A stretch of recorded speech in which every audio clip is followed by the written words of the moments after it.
ਧੰਨ ਵਾਹਿਗੁਰੂ ਸਾਹਿਬ ਜੀ। ਜੇ ਸੁਖ ਦੇ ਤਾਂ ਤੁਝ ਹੈ ਰਾਤੀ, ਦੁੱਖ ਵੀ ਤੁਝ ਹੈ ਧਿਆਈ। ਜੇ ਭੁੱਖ ਦੇ ਤਾਂ ਤੇਰੀ ਰਾਜਾ,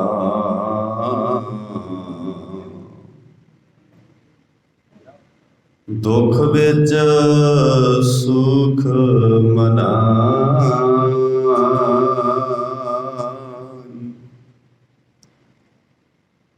ਜੇ ਭੁੱਖ ਦੇ ਤਾਂ ਤੇਰੀ ਰਾਜਾ,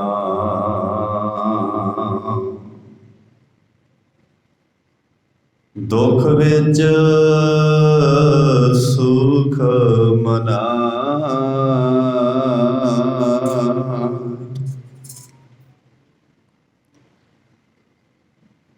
ਤਤ ਵਿਚਾਰਿਐ ਮਥੁਰਾ,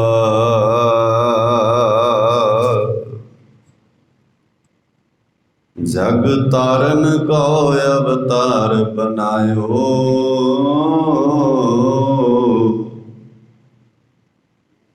ਜਪਿਓ ਜਿਨ ਅਰਜਨ ਦੇਵ ਗੁਰੂ,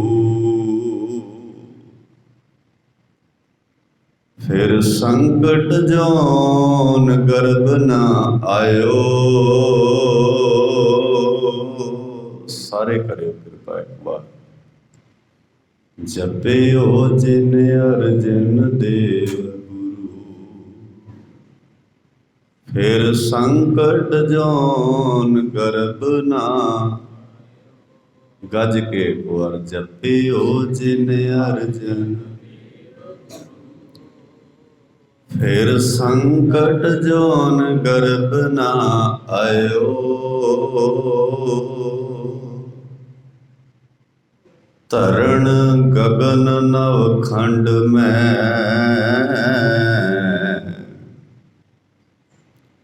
ਜੋਤ ਸਵਰੂਪੀ ਰਹਿਓ ਭਰ। ਭਨ ਮਥੁਰਾ ਕਛ ਭੇਦ ਨਹੀਂ,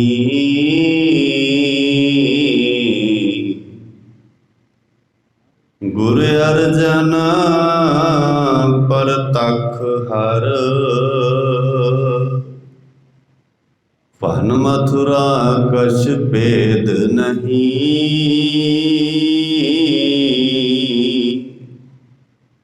ਗੁਰ ਅਰਜਨ ਪਰਤਖ ਹਰ। ਦੀਨ ਦੁਨੀ ਦੇ ਮਾਲਕ,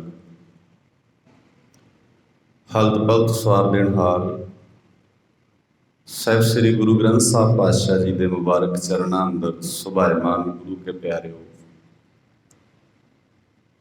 ਅਦਬ ਸਹਿਤ ਸਤਿਗੁਰਾਂ ਦੀ ਗੋਦ ਵਿੱਚ ਸਜਦਿਆਂ ਸਾਹਿਬ ਸ੍ਰੀ ਗੁਰੂ ਅਰਜਨ ਸਾਹਿਬ ਪਾਤਸ਼ਾਹ ਜੀ ਦਾ ਸ਼ਹੀਦੀ ਪੁਰਬ ਮੂਲ ਨਾਨਕਸ਼ਾਹੀ ਕੈਲੰਡਰ ਦੇ ਮੁਤਾਬਕ ਮਨਾਉਣ ਦਾ ਯਤਨ ਤੁਸੀਂ ਕਰ ਰਹੇ ਹੋ। ਵੈਸੇ ਤਾਂ ਆਪਣੇ ਵਡੇਰਿਆਂ ਦੇ ਦਿਨ ਮਨਾਉਣੇ ਆਪਣੇ ਆਪ ਵਿੱਚ ਮਹਾਨ ਔਰ ਪਰਉਪਕਾਰ ਵਾਲੀ ਗੱਲ ਹੁੰਦੀ ਹੈ, ਔਰ ਉਹਦੇ ਨਾਲ ਨਾਲ ਜਦੋਂ ਸਿਧਾਂਤਕ ਤੌਰ 'ਤੇ ਅਸੀਂ ਗੁਰਪੁਰਬ ਮਨਾਉਂਦੇ ਇਸ ਗੱਲ ਦਾ ਵੀ ਖਿਆਲ ਰੱਖੀਏ ਵੀ ਗੁਰਪੁਰਬ ਮਨਾਉਣਾ ਕਦੋਂ ਹੈ, ਤਾਂ ਇਹ ਆਪਣੇ ਆਪ ਵਿੱਚ ਇੱਕ ਜਾਗੇ ਹੋਣ ਦੀ, ਸੁਚੇਤ ਹੋਣ ਦੀ ਨਿਸ਼ਾਨੀ ਹੁੰਦੀ ਹੈ। ਬੜੇ ਆਦਰ ਸਤਿਕਾਰ ਦੇ ਨਾਲ ਆਪ ਜੀ ਨੇ ਗੁਰੂ ਦਰਬਾਰ ਵਿੱਚ ਸੱਜ ਕੇ ਮੇਰੇ ਤੋਂ ਪਹਿਲਾਂ ਗੁਰੂ ਸਵਾਰਿਆਂ ਪਾਸੋਂ ਹਰਿ ਜਸ ਕੀਰਤਨ ਰੂਪ ਵਿੱਚ ਸ਼ਰਵਣ ਕੀਤਾ ਹੈ। ਕੁਝ ਘੜੀਆਂ ਸਾਹਿਬ ਸੱਚੇ ਪਾਤਸ਼ਾਹ ਜੀ ਦੇ ਪਾਵਨ ਇਤਿਹਾਸ ਤੋਂ ਜਾਣੂ ਹੁੰਦੇ ਹਾਂ। ਸਵੈ ਪੜਚੋਲ ਕਰਨ ਦੀ ਕੋਸ਼ਿਸ਼ ਸਾਰੇ ਰਲ ਮਿਲ ਕੇ ਕਰਦੇ ਹਾਂ। ਸਤਿਗੁਰਾਂ ਦੇ ਮਹਾਨ ਫਲਸਫੇ ਨੂੰ ਅਸੀਂ ਕਿੰਨਾ ਕੁ ਸਮਝਿਆ, ਕਿੰਨੀਆਂ ਕੁ ਗੱਲਾਂ ਸਾਡੀ ਜ਼ਿੰਦਗੀ 'ਚ ਲਾਗੂ ਹੋਈਆਂ ਹਨ, ਕਿੰਨਾ ਕੁ ਅਸੀਂ ਆਪਣੇ ਆਪ ਵਿੱਚ ਇਸ ਕਰਕੇ ਆਪਣੇ ਆਪ ਨੂੰ ਵਡਭਾਗੇ ਮੰਨ ਰਹੇ ਹਾਂ ਵੀ ਸਾਡੇ ਕੋਲ ਸਾਹਿਬ ਸ੍ਰੀ ਗੁਰੂ ਅਰਜਨ ਸਾਹਿਬ ਪਾਤਸ਼ਾਹ ਵਰਗੀਆਂ ਮਹਾਨ ਸ਼ਖਸੀਅਤਾਂ ਜਿਨ੍ਹਾਂ ਨੇ ਸਿਧਾਂਤ ਤੇ ਪਹਿਰਾ ਦੇਣ ਲਈ ਤਵੀ ਦੇ ਉੱਤੇ ਬਹਿ ਕੇ ਉਬਲਦੀ ਦੇਗ ਵਿੱਚ ਬੈਠ ਕੇ ਸਰੀਰ ਨੂੰ ਉਬਾਲਣਾ ਪ੍ਰਵਾਨ ਕਰ ਲਿਆ। ਇਹ ਜ਼ਰੂਰ ਧਿਆਨ ਨਾਲ ਸੋਚਿਓ। ਇੱਕ ਥਾਂ ਹੁੰਦਾ ਹੈ ਜਿੱਥੇ ਜਾ ਕੇ ਅਸੀਂ ਸਮਝੌਤਾਵਾਦੀ ਹੋ ਜਾਂਦੇ ਹਾਂ, ਅਸੀਂ ਕੰਪਰੋਮਾਈਜ਼ ਕਰ ਲੈਂਦੇ ਹਾਂ ਇੱਕ ਥਾਂ ਤੇ ਜਾ ਕੇ। ਤੇ ਸਾਡੇ ਕੋਲ ਇੱਕ ਸ਼ਬਦ ਹੁੰਦਾ ਹੈ ਵੀ ਹੁਣ ਮਰ ਥੋੜ੍ਹੀ ਜਾਣਾ। ਅਸੀਂ ਆਮ ਇੱਕ ਸ਼ਬਦ ਵਰਤਦੇ ਹੁੰਦੇ ਹਾਂ ਵੀ ਫਿਰ ਹੁਣ ਬੰਦਾ ਮਰ ਜਾਏ। ਜਿਸ ਗੁਰੂ ਦੀ ਗੋਦ ਵਿੱਚ ਬੈਠੇ ਹੋ, ਇਸ ਬਾਪੂ ਨੇ ਕਿਹਾ ਵੀ ਜੇ ਸੱਚ ਦੇ ਰਾਹ ਤੇ ਚੱਲਦਿਆਂ ਮਰਨਾ ਵੀ ਪੈ ਜਾਏ ਨਾ ਤਾਂ ਤੂੰ ਪੈਰ ਪਿੱਛੇ ਨਹੀਂ ਕਰਨਾ।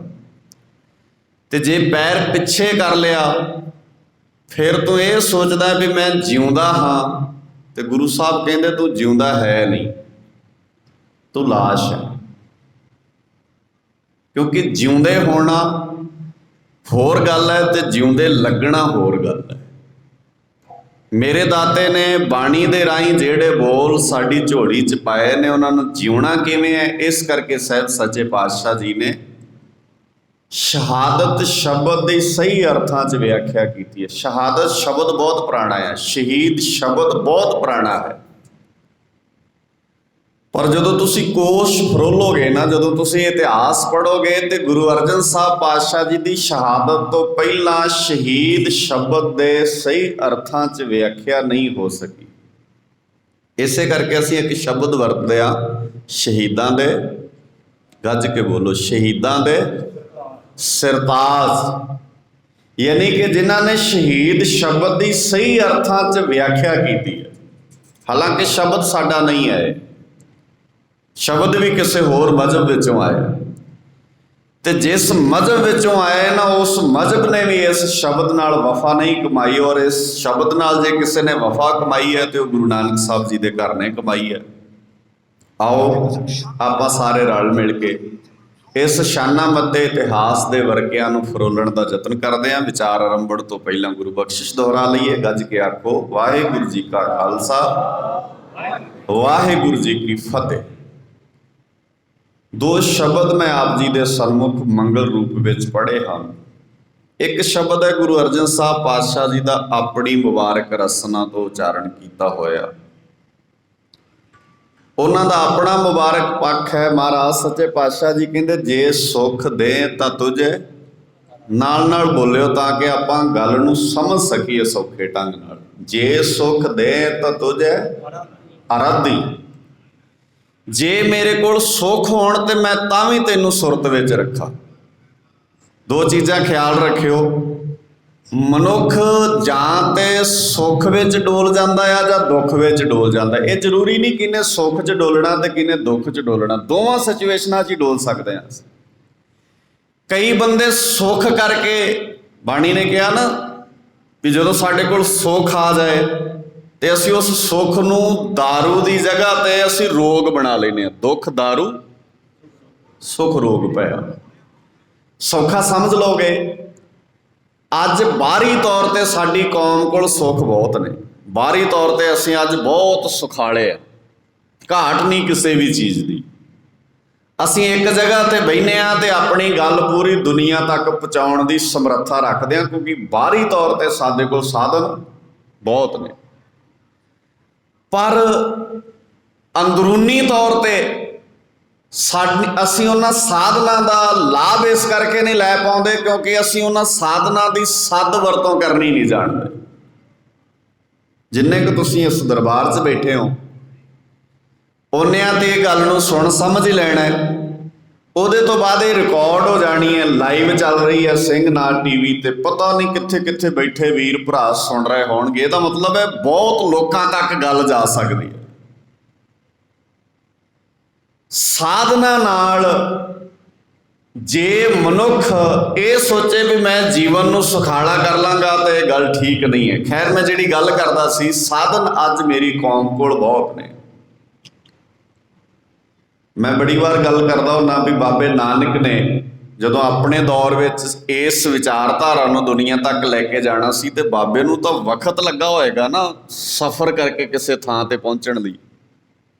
पर बाबा फिर भी कितनी महान गल है, ਜਦੋਂ ਬਾਬਾ ਹਰਿਦੁਆਰ ਪਹੁੰਚਿਆ ਤੇ ਸਾਰੇ ਹੀ ਹਰਿਦੁਆਰ ਵਾਲਿਆਂ ਨੂੰ ਬਦਲ ਲਿਆ, ਚੇਂਜ ਹੋ ਗਏ ਨਾ ਬਾਬੇ ਨੂੰ ਮਿਲਣ ਤੋਂ ਬਾਅਦ। ਜੇ ਬਾਬਾ ਜਗਨਨਾਥਪੁਰੀ ਪਹੁੰਚਿਆ ਤੇ ਉੱਥੋਂ ਵਾਲੇ ਵੀ ਬਦਲ ਗਏ, ਜੇ ਬਾਬਾ ਮੱਕੇ ਗਿਆ ਤੇ ਮੱਕੇ ਵਾਲੇ ਵੀ ਚੇਂਜ ਹੋ ਗਏ।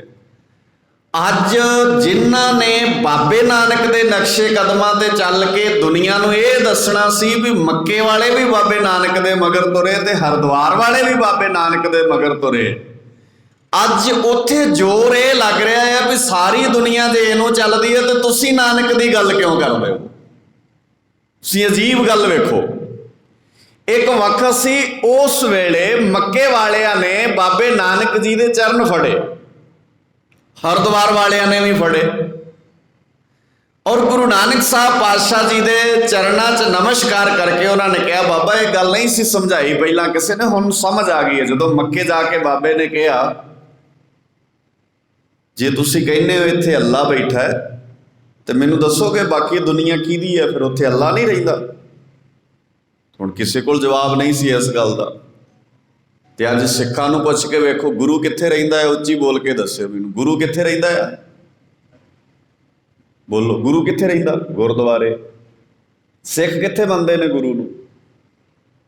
ਗੁਰਦੁਆਰੇ ਹੀ ਮੰਨਦੇ ਆ ਨਾ। ਅੱਛਾ, ਮੁਸਲਮਾਨ ਕਿੱਥੇ ਮੰਨਦੇ ਸੀ ਅੱਲਾਹ ਤਾਲਾ ਨੂੰ? ਮੱਕੇ ਵਿੱਚ। ਤੇ ਗੁਰੂ ਸਾਹਿਬ ਜੀ ਨੇ ਕੀ ਕਿਹਾ ਸੀ? ਉਹ ਇੱਕ ਥਾਂ ਤੇ ਨਹੀਂ ਬੈਠਾ। ਹੁਣ ਜਿਹੜਾ ਬਾਬਾ ਸਾਡਾ ਉਸ ਵੇਲੇ ਦੀ ਸਭ ਤੋਂ ਵੱਡੀ ਤਾਕਤ, ਇੱਥੇ ਰਾਜ ਵੀ ਮੁਗਲਾਂ ਦਾ ਆ ਤੇ ਮੱਕੇ ਵਾਲੀ ਧਰਤੀ ਵੀ ਮੁਗਲਾਂ ਦਾ ਗਾੜ ਹੈ, ਇੰਜ ਕਹਿ ਲਓ, ਸੌਖੇ ਸ਼ਬਦਾਂ 'ਚ ਸਮਝਿਓ। ਭਾਰਤ ਵਿੱਚ ਰਾਜ ਵੀ ਮੁਗਲਾਂ ਦਾ, ਜਿੱਥੇ ਬਾਬਾ ਗਿਆ ਉੱਥੇ ਵੀ ਮੁਗਲਾਂ ਦਾ ਗਾੜ ਹੈ, ਤੇ ਉਹਨਾਂ ਦਾ ਮੱਕਾ ਉਹਨਾਂ ਦੇ ਧਰਮ ਸਥਾਨ ਦੇ ਮੁਤਾਬਕ ਸਭ ਤੋਂ ਸ੍ਰੇਸ਼ਟ ਸਥਾਨ ਹੈ। ਉੱਥੇ ਜਾ ਕੇ ਬਾਬੇ ਨੇ ਪੁੱਛਿਆ ਮੈਨੂੰ ਜਵਾਬ ਦੇ ਕਾਜ਼ੀਆ, ਵਕਤ ਦੇ ਇਸ ਰੱਬ ਰਹਿਬਰ ਦੀ ਗੱਲ ਕਰਨ ਵਾਲਿਆ, ਮੈਨੂੰ ਇੰਨਾ ਕੁ ਦੱਸ ਵੀ ਜੇ ਅੱਲਾ ਇੱਕ ਥਾਂ ਤੇ ਵੱਸਦਾ ਤੇ ਬਾਕੀ ਮੁਲਕ ਕਿਹਦਾ ਹੈ? ਸ਼ਬਦ ਪੜ੍ਹ ਲੈਂਦੇ ਆ ਬਾਣੀ ਚੋਂ। ਮਹਾਰਾਜ ਨੇ ਬਾਣੀ ਦੇ ਅੰਦਰ ਕਿੰਨੇ ਪਿਆਰੇ ਸ਼ਬਦ ਵਰਤੇ ਨੇ। ਅੱਲਾ ਏਕ, ਬੋਲੋ ਗੱਜ ਕੇ, ਭਗਤ ਕਬੀਰ ਜੀ ਦਾ ਬੋਲ ਹੈ, ਅੱਲਾ ਏਕ ਮਸੀਤ ਬਸਤ ਹੈ। ਤੂੰ ਕਹਿੰਦਾ ਅੱਲਾ ਮਸਜਿਦ ਵਿੱਚ ਰਹਿੰਦਾ ਆ, ਫਿਰ ਮੈਨੂੰ ਦੱਸ ਅਵਰ ਮੁਲਕ ਕਿਸ ਕੇਰਾ, ਬਾਕੀ ਮੁਲਕ ਕਿਹਦਾ ਆ? ਹੁਣ ਸਿੱਖਾ ਤੂੰ ਦੱਸ, ਗੁਰੂ ਗੁਰਦੁਆਰੇ ਰਹਿੰਦਾ ਆ, ਫਿਰ ਬਾਕੀ ਥਾਂ ਕਿੱਥੇ ਨੇ, ਕਿਹਦੇ ਨੇ? ਸਾਨੂੰ ਕੌਣ ਸਵਾਲ ਕਰੇਗਾ? ਨਿੱਕੀਆਂ ਨਿੱਕੀਆਂ ਚੀਜ਼ਾਂ ਵੇਖੋ, ਸਾਨੂੰ ਗੁਰਦੁਆਰੇ ਸਿਰ ਢੱਕ ਕੇ, ਨਿੱਕੀ ਜੀ ਗੱਲ ਸਮਝ, ਸਾਨੂੰ ਗੁਰਦੁਆਰੇ, ਉੱਚੀ ਬੋਲੋ, ਸਿਰ ਢੱਕ ਕੇ ਜਾਣਾ ਚਾਹੀਦਾ। ਮਤਲਬ ਗੁਰਦੁਆਰੇ ਤੋਂ ਬਾਹਰ ਸਿਰ, ਕਿਉਂਕਿ ਗੁਰਦੁਆਰੇ ਕੌਣ ਰਹਿੰਦਾ ਹੈ? ਗੁਰੂ ਰਹਿੰਦਾ ਹੈ, ਤੇ ਬਾਹਰ ਗੁਰੂ ਨਹੀਂ ਰਹਿੰਦਾ। ਮੰਨ ਲਿਆ ਫਿਰ ਅਸੀਂ, ਕੋਈ ਲੰਮੀ ਚੌੜੀ ਤੇ ਵਿਆਖਿਆ ਹੀ ਨਹੀਂ ਹੈ ਇਹਦੀ, ਬਹੁਤੀ ਡੀਪ ਤੇ ਜਾਣ ਦੀ ਲੋੜ ਨਹੀਂ ਹੈ। ਅਸੀਂ ਸਿੰਪਲ ਜੀਆਂ ਚੀਜ਼ਾਂ ਨੂੰ ਧਿਆਨ ਨਾਲ ਜੇ ਸਮਝ ਲਵਾਂਗੇ ਤੇ ਬਹੁਤ ਛੇਤੀ ਅਸੀਂ ਗੁਰੂ ਨਾਨਕ ਸਾਹਿਬ ਪਾਤਸ਼ਾਹ ਜੀ ਦੀ ਵਿਚਾਰਧਾਰਾ ਨੂੰ ਜਾਣ ਸਕਦੇ ਹਾਂ।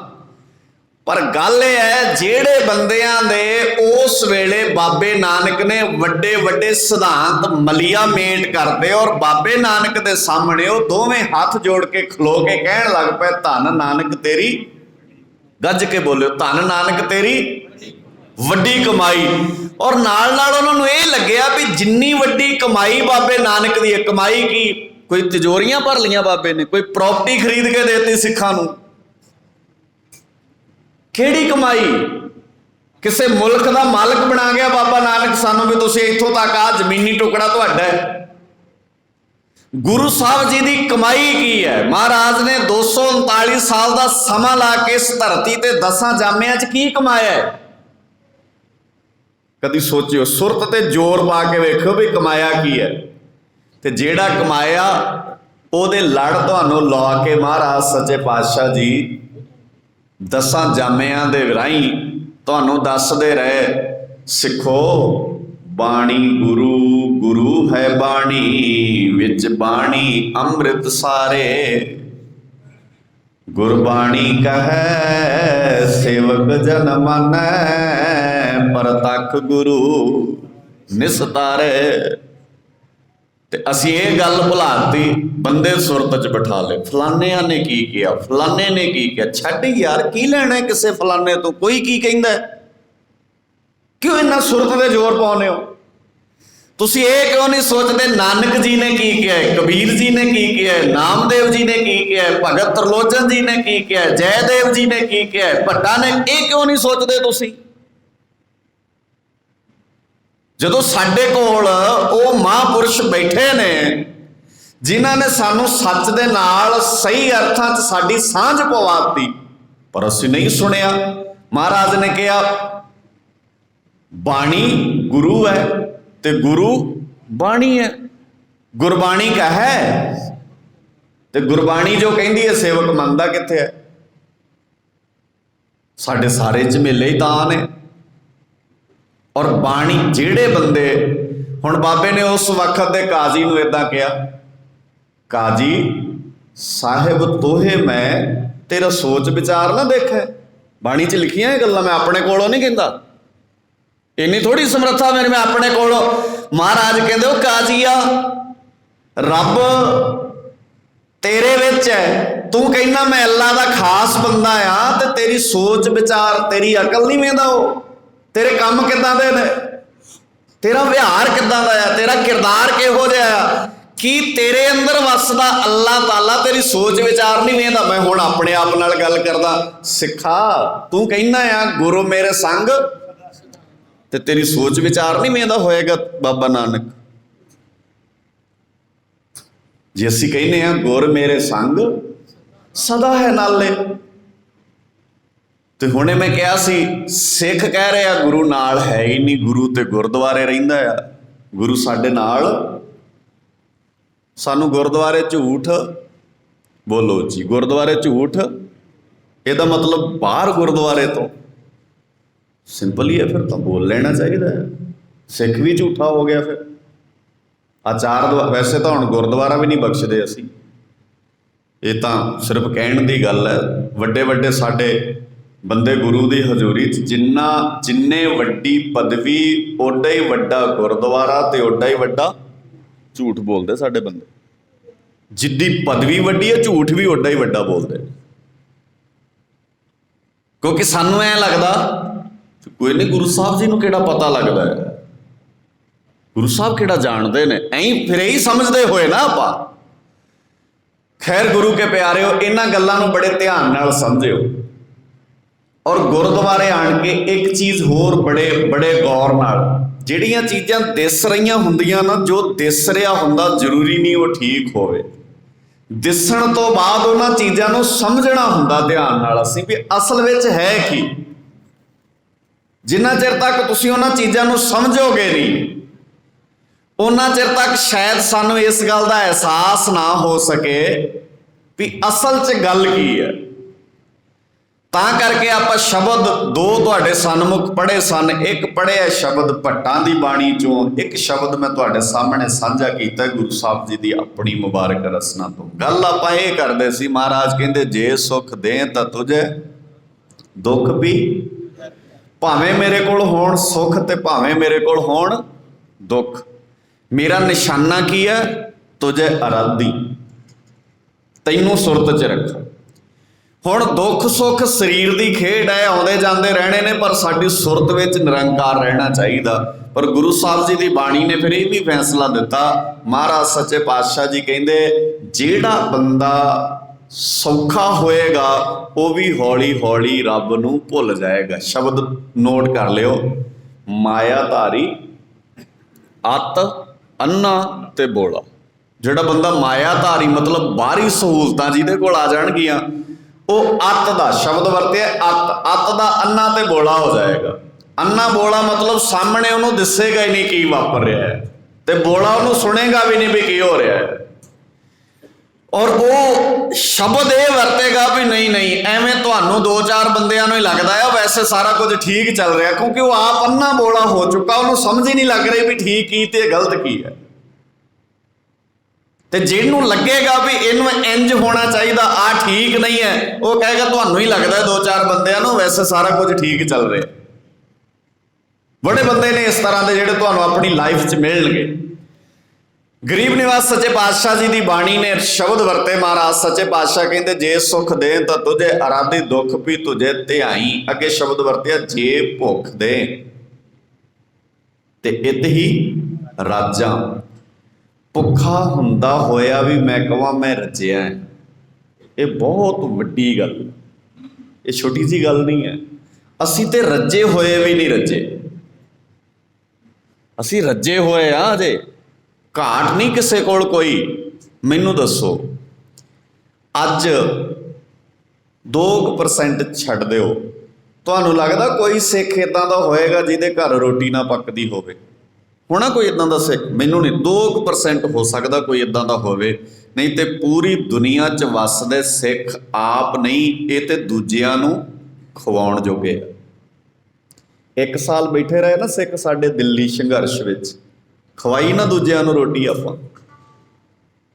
ਇਹਦਾ ਮਤਲਬ ਅੱਜ ਅਸੀਂ ਭੁੱਖੇ ਨਹੀਂ ਆ ਬਾਹਰੀ ਤੌਰ ਤੇ, ਪਰ ਗੁਰੂ ਸਾਹਿਬ ਜੀ ਕਹਿੰਦੇ ਵੀ ਬਾਹਰੀ ਤੌਰ ਤੇ ਮੈਂ ਤਾਂ ਇਹ ਕਹਿ ਰਿਹਾ ਵੀ ਤੇਰੇ ਅੰਦਰ ਭੁੱਖ ਵੀ ਹੋਵੇ, ਰੋਟੀ ਵੀ ਨਾ ਹੋਵੇ ਤੇਰੇ ਕੋਲ।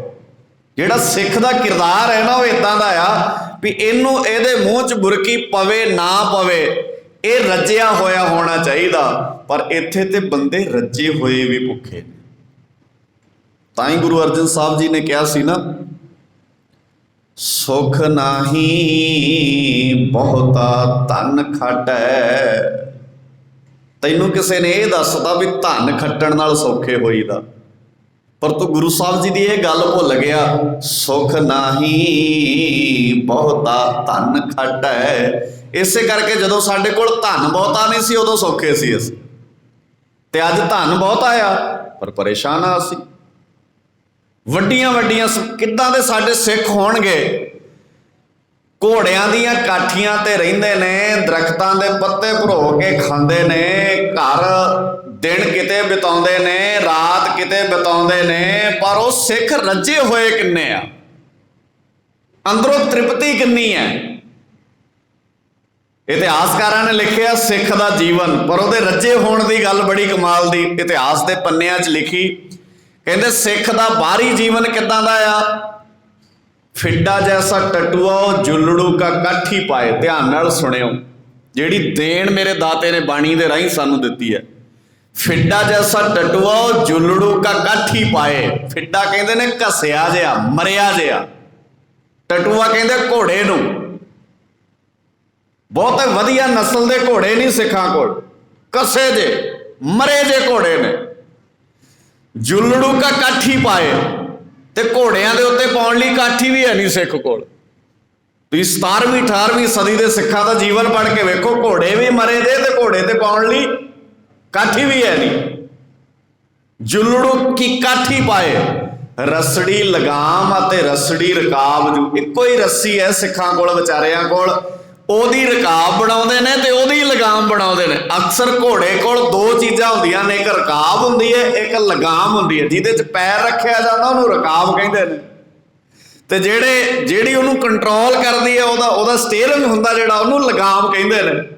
ਪਰ ਸਿੱਖ ਦੀ ਹਾਲਤ ਵੇਖੋ, ਇਤਿਹਾਸ ਕਹਿੰਦਾ ਵੀ ਇਹਨਾਂ ਕੋਲ ਇੱਕੋ ਹੀ ਰੱਸੀ ਹੈ, ਉਹਦੀ ਰਕਾਬ ਬਣਾਉਂਦੇ ਨੇ ਤੇ ਉਹਦੀ ਲਗਾਮ ਬਣਾਉਂਦੇ ਨੇ।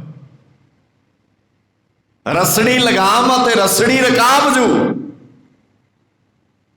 ਔਰ ਸ਼ਬਦ ਵਰਤੇ ਉਹ ਕਹਿੰਦੇ ਰੱਸੀ ਇੱਕ, ਉਹਦੇ ਤੋਂ ਹੀ ਦੋਵੇਂ ਕੰਮ ਲੈਂਦੇ ਨੇ। ਪਰ ਲੂਟ ਕੂਟ ਖਾਵਣੇ ਕੋ ਡਾਢੇ ਉਸਤਾਦ ਜੂ। ਰੋਟੀ ਹੈ ਨਹੀਂ ਕੋਲ, ਜਿੱਥੋਂ ਜਿਉ ਮਿਲਦਾ ਖਾ ਲੈਂਦੇ ਨੇ, ਪਰ ਬੰਦੇ ਬੜੇ ਕਮਾਲ ਦੇ।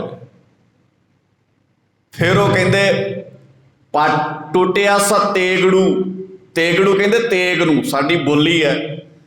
ਟੁੱਟਿਆ ਸਾ ਤੇਗੜੂ ਲੀਰੜੂ ਮਿਆਨ ਜਾਕੋ, ਟੁੱਟੀ ਜੀ ਤੇਗ ਹੈ ਤੇ ਲੀਰਾਂ ਵਾਲਾ ਮਿਆਨ ਹੈ ਉਹਦੇ ਤੇ। ਮਿਆਨ ਕਹਿੰਦੇ ਜਿਹਦੇ ਵਿੱਚ ਸ੍ਰੀ ਸਾਹਿਬ ਪਾਈ ਹੁੰਦੀ ਹੈ। ਟੁੱਟਿਆ ਸਾ ਤੇਗੜੂ ਲੀਰੜੂ ਮਿਆਨ ਜਾਕੋ, ਗੰਠ ਸੱਠ ਗਾਤਰਾ ਬਣਾਏ ਸਭ ਸਾਜ ਜੂ। ਗਾਤਰਾ ਗੰਢ ਗੰਢ ਕੇ, ਇਦਾਂ ਗੰਢਾਂ ਮਾਰ ਮਾਰ ਕੇ ਗਾਤਰੇ ਪਾਏ ਹੋਏ ਨੇ। ਹੁਣ ਤੇ ਗਾਤਰੇ ਲਿਸ਼ਕਦੇ ਹੀ ਬੜੇ ਸਾਡੇ ਬੰਦਿਆਂ ਦੇ। ਹੁਣ ਤਾਂ ਬਾਹਲਾ ਟੌਰ ਸਾਡੇ ਬੰਦਿਆਂ ਦਾ, ਬਾਹਰੀ ਤੌਰ ਤੇ ਬਹੁਤ ਕੁਛ ਹੈ। ਕਿਰਪਾਨਾਂ ਬਹੁਤ ਲਿਸ਼ਕਦੀਆਂ ਨੇ। ਅੱਜ ਵਾਲੇ ਬਾਬਿਆਂ ਦੀਆਂ, ਅੱਜ ਵਾਲੇ ਵੱਡੇ ਵੱਡੇ ਜਥੇਦਾਰਾਂ ਦੀਆਂ ਕਿਰਪਾਨਾਂ ਵੇਖੀਆਂ ਤੁਸੀਂ, ਚਮਕਾਂ ਮਾਰਦੀਆਂ ਨਾ ਪੂਰੀਆਂ। ਪਰ ਕੀ ਕਰੀਏ ਇਹਨਾਂ ਮਾਰਦੀਆਂ ਚਮਕਾਂ ਨੂੰ, ਜੋ ਅੰਦਰ ਹੀ ਚਮਕ ਹੈ ਨਹੀਂ ਜੀਵਨ ਵਿੱਚ। ਤੇ ਸਾਡੇ ਉਹਨਾਂ ਬਜ਼ੁਰਗਾਂ ਦੀਆਂ ਸ੍ਰੀ ਸਾਹਿਬਾਂ ਨਹੀਂ ਚਮਕਦੀਆਂ ਸੀ। ਇਤਿਹਾਸ ਕਹਿੰਦਾ टुटिया सा तेगड़ू लीरड़ू म्यान जाको गंठ सठ गातरा बनाए सब साजू। गंढ संड के सारे गातरे दे साज बनाए ने। नाम है अकालड़ू। अज वाले नहीं, अज वाले तो अकाली शब्द ही कहना इन्हां वास्ते बड़ा खतरनाक है। नाम है अकालड़ू फिरे बुरे हालड़ू। अकाली ते बुरे हालां च फिरदे ने बेचारे, दिन किते रात किते। डुच्चू जैसा पगड़ू, डुच्चू कहंदे घसी जी पग। अज वालियां दी ते पग कमाल दी हुंदी है। डुच्चू जैसा घसी जी माड़ी जी पग। डुच्चू जैसा पगड़ू बनाए सिर ताज। जो पग ते है घसी जी पर है सिर दा ताज। ਐਵੇਂ थोड़ी कदी किसी के पैरों च लिट गई पग, कदी किसी के पैरों च डिग पई पग, कदी किसी दियां लिलकड़ियां कढ़न लग पे। पग ही की होई जे किसी के पैरों च ही डिग जाए ते वो पग पग नहीं हुंदी। इसे करके ये पग साहिबजादियां ने 7 साल की उम्र में अपने सिर ते सजा के उस वक्त की हुकूमत नूं दस्सिया सी। 7 साल के बच्चे के सिर ते बच्ची पग भी वक्त दियां हुकूमतां झुका नहीं सकदियां। वो है साज, वो है सरताज। ते मैं शब्द पढ़दा सी, जे सुख दे तां तुझे आराधी, दुख भी तुझे ध्याई। जे भुख दे तां इत ही राजा, दुख विच सुख मनाई। सिख लो दुख च सुख मनाउणा। सानू किहड़ा कोई नवीं सिੱਖਣ ਦੀ लोड़ है। साडा तां इतिहास गवाह है दुख विच सुख किवें मनाए जांदे ने। किड्डे किड्डे वड्डे पहाड़ां वर्गे दुख पर दुनिया नूं तब्दील करदे। जिस गुरु अर्जन साहब पातशाह जी की मुबारक रसना का यह शब्द है, तिन्हां दी अज शहादत हुई अज दे दिन मूल नानक शाही कैलेंडर के मुताबिक 16 जून ते 1606। तरीकां बदलदियां किदां ने, थोड़ी जी गल मैं इहदे ते भी कर लेना, फिर आपां अगे आउंदे हां। कईयां नूं ऐ लगदा फिर की है, गुरु साहब जी का पुरब भी मनाउणा, भावें असीं 16 जून नूं मना लीए, भावें आपां 6 नूं मना लीए, पुरब ही मनाउणा। वो भराओ गल ये नहीं है पुरब मनाउणा, गल ये है पहलां ये फैसला करो भी तुहाडे गुरु साहब जी की शहीदी होई किदण। ते जे तुसीं कहा भी 6 नूं 16 नूं, कोई कवे 8 नूं, कोई कवे 30 नूं, ते हो सकता फिर अगला सवाल आने वाले 100 साल बाद तुहानूं कोई करे भी शहीदी होई भी है कि एवें तो नहीं करी जाते किते। आ समझिओ नुकता, जेड़ा डर है, क्योंकि भारत की धरती मिथिहास के सिर ते चलती है। इत्थे मिथिहास है, इतिहास नहीं है। ते जिन्हां दा मिथिहास है ना, वो परेशान बहुत ने भी साडे कोल ते मिथिहास है, इन्हां दा इतिहास है। ते जिहदा अपना मिथिहास होएगा वो फिर ये कोशिश तो करेगा ना भी तुहानूं मिथिहास च किवें लिआण के खड़िया करिए। तो पहला ये दुविधा क्रिएट करनगे, इस तरह की समस्या पैदा करनगे। अद्धे सिख कहण 6, अद्धे कहण 16, अद्धे कहण 30। तो जो 4-5 तरह की डिबेट होनी शुरू हो गई, फिर वो ये कहेंगे भी जे तरीक ही एक नहीं मिलती, ये भी पता करो भी शहीदी हुई है। समझो आ नुकता समझण वाला है। साडे बंदियां ने अज जिन्हां ने इस कैलेंडर की लोड़ नूं फील किया, उन्हां तां फील किया भी आने वाले 100 साल बाद बदलदियां किदां ने चीज़ां। जून 1984 तुहाडे च बहुत सारे बंदे आ जिन्हां ने अपनी अखां नाल वेखिया होना ते अपने कन्नां नाल वो सारियां गल्लां सुनिया होणियां। पर मैनूं दसो, जून 1984 दे परथाए 2 तरह की राय है ना। एक राय ये पैदा करती भी बाबा जरनैल सिंह जी उत्थे शहीद होए, ते एक राय पैदा करती बाबा जरनैल सिंह जी उत्थे शहीद नहीं होए उत्थों। ये तो तुसीं सुनिया है अपने कन्नां नाल, ये तो कल दीयां गल्लां ने। हुण आपां अजे किते इदां कही जाने भी नहीं शहीद होए ने, कई कही जाते नहीं शहीद नहीं होए, वो तो बड़ी चढ़दी, अजे भी कही जाते चढ़दी कला च ने। तो सारी कौम तो रुड़ चली है हुण। ਪੰਜਾਬ ਪੰਜਾਬੀਅਤ ਦਾ ਬੁਰਾ ਹਾਲ ਹੋਇਆ ਪਿਆ। ਤੇ ਜੇ ਉਹ ਅਜੇ ਵੀ ਚੜ੍ਹਦੀ ਕਲਾ 'ਚ ਨੇ ਤੇ ਉਹ ਸਾਰ ਨਹੀਂ ਲੈ ਰਹੇ, ਫਿਰ ਕਿੱਥੇ ਨੇ? ਅੱਛਾ, ਅੱਜ ਤੇ ਜੇ ਮੰਨ ਲਓ, ਅੱਜ ਸਮਝਿਓ ਧਿਆਨ ਨਾਲ ਨੁਕਤਾ, ਅੱਜ ਬਾਬਾ ਜਰਨੈਲ ਸਿੰਘ ਜੀ ਕਿਤੇ ਵੀ ਆ ਜਾਣ, ਮੈਂ ਐਗਜ਼ਾਮਪਲ ਦੇਣ ਲੱਗਾ, ਸਮਝਣਾ ਆ ਗੱਲ ਨੂੰ। ਮੈਂ ਪਹਿਲਾਂ ਕਿਹਾ ਸੀ ਗੱਲਾਂ ਨੂੰ ਸਮਝਿਆ ਕਰੋ। ਮੰਨ ਲਓ ਅੱਜ ਬਾਬਾ ਜਰਨੈਲ ਸਿੰਘ ਆਣ ਕੇ ਕਵੇ ਵੀ ਸਿੱਖੋ ਇਕੱਠੇ ਹੋ, ਤੁਹਾਨੂੰ ਲੱਗਦਾ ਨਹੀਂ ਇੱਕੇ ਆਵਾਜ਼ ਨਾਲ ਸਾਰੀ ਕੌਮ ਇਕੱਠੀ ਹੋ ਜਾਏਗੀ? ਬਾਬਾ ਜਰਨੈਲ ਸਿੰਘ ਦੀ ਹੋ ਜਾਏਗੀ ਨਾ? ਐ ਇੱਕ ਆਵਾਜ਼ ਮਾਰਨੀ ਪੈਣੀ ਹੈ, ਸਾਰੀ ਕੌਮ ਇਕੱਠੀ ਹੋ ਜਾਊ। ਮੇਰਾ ਦਿਲ ਕਹਿੰਦਾ ਬਾਬਾ ਜਰਨੈਲ ਸਿੰਘ ਇੱਕ ਆਵਾਜ਼ ਮਾਰੇ, ਸਾਰੀ ਕੌਮ ਇਕੱਠੀ ਹੋ ਜਾਏਗੀ। ਤੇ ਕੌਮ ਆਪਸ ਵਿੱਚ ਲੜ ਲੜ ਕੇ ਮਰ ਰਹੀ ਹੈ ਤੇ ਬਾਬਾ ਜਰਨੈਲ ਸਿੰਘ ਜੀ ਆਵਾਜ਼ ਨਹੀਂ ਮਾਰ ਰਹੇ। ਅੱਛਾ, ਜਦੋਂ ਬਾਬਾ ਜਰਨੈਲ ਸਿੰਘ ਨੇ ਆਵਾਜ਼ ਮਾਰੀ ਸੀ, ਉਦੋਂ ਬਾਬਾ ਜਰਨੈਲ ਸਿੰਘ ਦੀ ਇਦਾਂ ਦੀ ਪਰਸਨੈਲਿਟੀ ਥੋੜੀ ਸੀ। ਜਦੋਂ 1978 ਵਿੱਚ ਸਾਕਾ ਵਾਪਰਿਆ, ਜਦੋਂ 13 ਸਿੰਘ ਸ਼ਹੀਦ ਕਰਤੇ ਅੰਮ੍ਰਿਤਸਰ ਦੀ ਧਰਤੀ ਤੇ, ਜਿੱਦਾਂ ਕੱਦ ਅੱਜ ਹੈ ਬਾਬਾ ਜਰਨੈਲ ਸਿੰਘ ਦਾ, 1978 ਵਿੱਚ ਐਡਾ ਕੱਦ ਨਹੀਂ ਹੋਏਗਾ ਨਾ, ਸੁਭਾਵਿਕ ਜੀ ਗੱਲ, ਉਦੋਂ ਤਾਂ ਸ਼ੁਰੂ ਹੋਏ ਸੀ। ਪਰ ਜਦੋਂ ਸਿੰਘ ਸ਼ਹੀਦ ਕਰਤੇ, ਸਿਰਫ ਉਹਨਾਂ ਨੂੰ ਇਹ ਕਿਹਾ ਸੀ ਵੀ ਤੁਸੀਂ ਇੱਥੇ ਏਦਾਂ ਗੁਰੂ ਬਾਰੇ ਸ਼ਬਦ ਨਹੀਂ ਵਰਤ ਸਕਦੇ, ਤੇ ਉਸ ਵੇਲੇ ਤੇ ਬਾਬਾ ਜਰਨੈਲ ਸਿੰਘ ਤੋਂ ਰਿਹਾ ਨਹੀਂ ਗਿਆ। ਉਹ ਕਹਿੰਦੇ ਵੀ ਇਹੋ ਜਿਹੇ ਜੀਣ ਖੁਣੋ ਕੀ ਥੋੜੇ ਆਏ, ਜੇ ਜੀਵੇ ਪਤ ਲੱਥੀ ਜਾਏ, ਸਭ ਹਰਾਮ ਜੇਤਾ ਕੇ ਸਿਖਾਏ।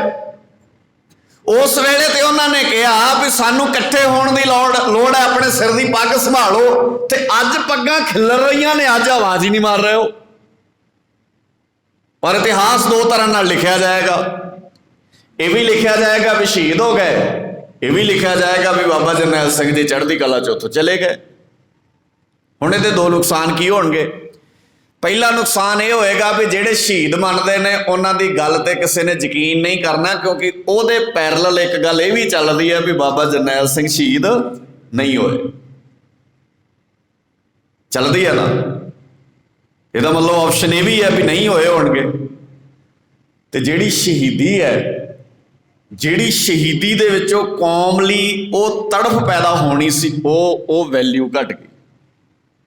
ਵੀ ਕਿੱਥੇ ਮੈਨੂੰ ਐਂ ਲੱਗਣਾ ਸੀ ਵੀ ਸਾਡਾ ਆਗੂ ਸ਼ਹੀਦ ਕਰਤਾ, ਤੇ ਕਿੱਥੇ ਮੈਨੂੰ ਐਂ ਲੱਗਦਾ ਵੀ ਸਾਡਾ ਆਗੂ ਸ਼ਹੀਦ ਨਹੀਂ ਹੋਇਆ, ਉਹ ਕਿਤੇ ਸੇਫ ਚਲਾ ਗਿਆ।